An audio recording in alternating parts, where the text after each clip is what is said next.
I've followed politics closely all my life. In fact, my first paid job at age 18 was managing a Republican congressional campaign. In recent years, especially since the second President Bush, I've become increasingly concerned about the direction the Republican Party is moving in. In my judgment, President Bush isn't a Republican at all. He's a skull and boneser. In 2006, I launched my website, republicancontract.com, and got to work. My goal was nothing less than to renegotiate the contract between Republicans and voters, returning to what a Republican form of government means and how it functions. In a Republican form of government, the legislature is the primary body. It's responsible for lawmaking, policy, and oversight. The governor's role is to help the legislature deliberate, cooperate, and collaborate, and to carry out legislative intent. Senator Wellstone used to say he was from the Democratic wing of the Democratic Party. I'm from the Republican wing of the Republican Party. At the 2006 Republican State Convention, I ran into then Minnesota House Speaker Steve Sviggum and asked him if he would do a video discussion of one of the contracts I'm advancing, a Minnesota Republican State Legislator's contract with voters. I had that contract printed on a coffee mug, and here it is. During the first 5 minutes, we talked more generally about the relationship between the branches of government. Here is that discussion. Speaker Sviggum, thank you for taking the time to do this interview and talk about the contract. As you know, one of the things that I'm doing is trying to promote an effort for the Republican Party to move in a more moderate direction. And I have two contracts. One is a Republican governor's contract with voters. The other is a Republican state legislator's contract with voters. And in recent years, we've had a focus on the governor, and obviously with the '98 very unusual election of Governor Ventura, you could say that we kind of tried the superhero approach to trying to solve government's problems by having an individual come in there and get in there and fix everything. But you know, in a Republican form of government, it seems to me that of the three branches, the legislature is actually the most important. Historically, when you go back and look at the early history of the country, the legislature was a much more important branch of government, and I think it is still today. We've got 201 members in Minnesota legislature.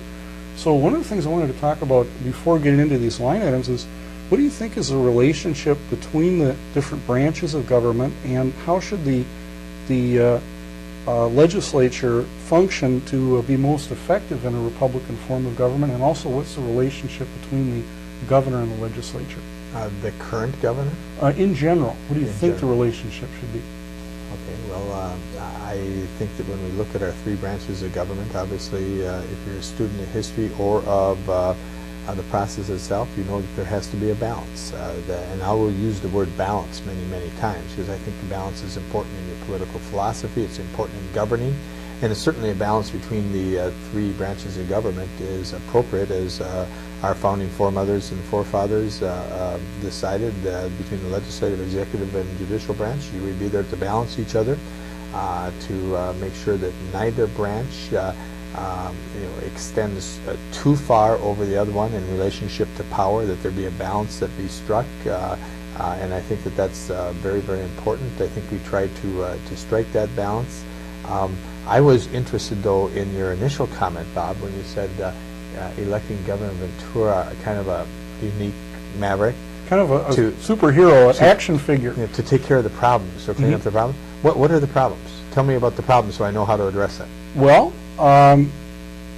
one of the things that struck me about the election that led to Ventura being governor is that I think that people at that time thought that there was too much gridlock between the parties, and that the government wasn't working effectively, and so they were looking for someone to come in and try to almost like an action figure, try to fix things. But you know, it seems to me that that's kind of a simplistic approach. And that it is, because if you're a student of history, you know that politics has always been, governing has always been different ideas, different issues, different philosophies, and a confrontation of that. In fact, going back, you may have read the book John Adams by David McCullough.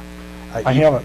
Going back to the 17 and 1800s, politics was really hardball back then. I mean, we play softball now compared to then, and you need to define the problems, what are perceived problems, and some people think it's a problem, some do not, and then what the solutions are to move ahead in the future. You know, some say the problem is we tax too much. Some say the problem is we don't tax enough. So, you know, I need to know what your problem is before we decide how to define it and move ahead. Well, of course, in taxing, we've moved out of the top 10, and we're now, I guess, the 16th on the list. That's per capita by Comparing the income. states. By income, we're still the fourth highest amongst all tax burdens. But per capita per income, because Minnesotans have a little higher income than the average of the states, we dropped out of the top 10. And I think being out of the top 10 is a great goal to have, Bob. And of course, one thing about that, in making that distinction, is that because per capita income has been higher in Minnesota, then when you score it that way, we do come out better. One of the things I want to talk about later on point 7 is the public-private mix as to how that actually may lead to where Minnesota has historically had a competitive advantage there. But let's why don't we go down this essentially one point at a time and take a look at these different items on the Republican state legislators' contract with voters and have you comment on each of them. This year I'm continuing to advance both the Minnesota Republican state legislators' contract with voters and a Minnesota Republican governor's contract with voters. I'm producing a coffee mug for that one. This video series has 9 clips, the introduction, and 1 clip for each of the 8 points of the state legislators' contract with voters.